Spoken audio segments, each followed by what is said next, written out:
"The slave ships by John Greenleaf Whittier, all ready," cried the captain. "Aye, aye," the seamen said.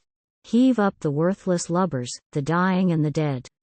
Up from the slave ship's prison fierce, bearded heads were thrust. "Now let the sharks look to it, toss up the dead ones first." Corpse after corpse came up. Death had been busy. There, where every blow is mercy, why should the spoiler spare? Corpse after corpse they cast sullenly from the ship, yet bloody with the traces of fetter-link and whip. Gloomily stood the captain, with his arms upon his breast, with his cold brow sternly knotted, and his iron lip compressed. "Are all the dead dogs over?" growled through that matted lip. "The blind ones are no better, let's lighten the good ship." Hark! From the ship's dark bosom, the very sounds of hell, the ringing clank of iron, the maniac's short, sharp yell.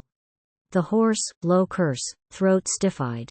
The starving infant's moan, the horror of a breaking heart poured through a mother's groan. Up from that loathsome prison the stricken blind ones came.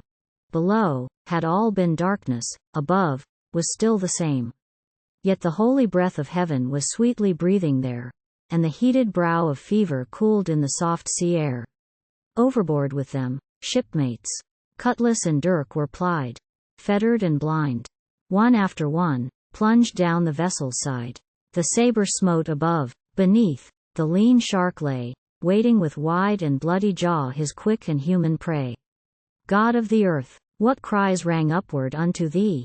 Voices of agony and blood, from ship deck and from sea. The last dull plunge was heard, the last wave caught its stain, and the unsated shark looked up for human hearts in vain.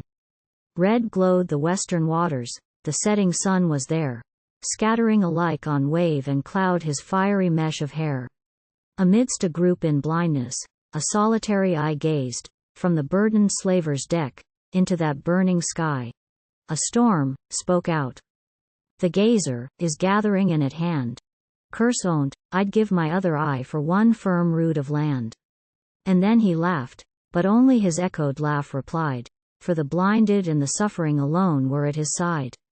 Night settled on the waters, and on a stormy heaven, while fiercely on that lone ship's track the thundergust was driven. "A sail, thank God, a sail!"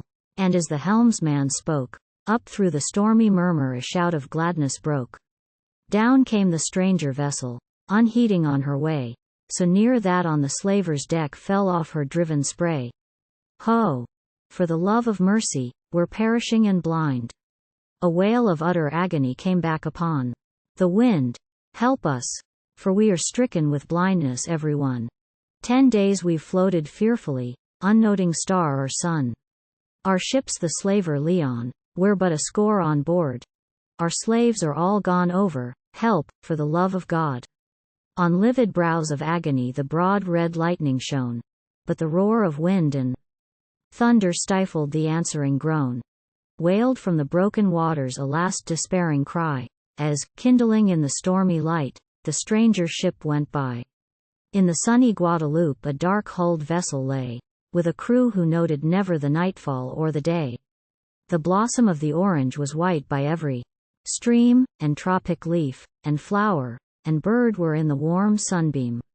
And the sky was bright as ever, and the moonlight slept as well, on the palm trees by the hillside, and the streamlet of the dell, and the glances of the Creole were still as archly deep, and her smiles as full as ever of passion and of sleep.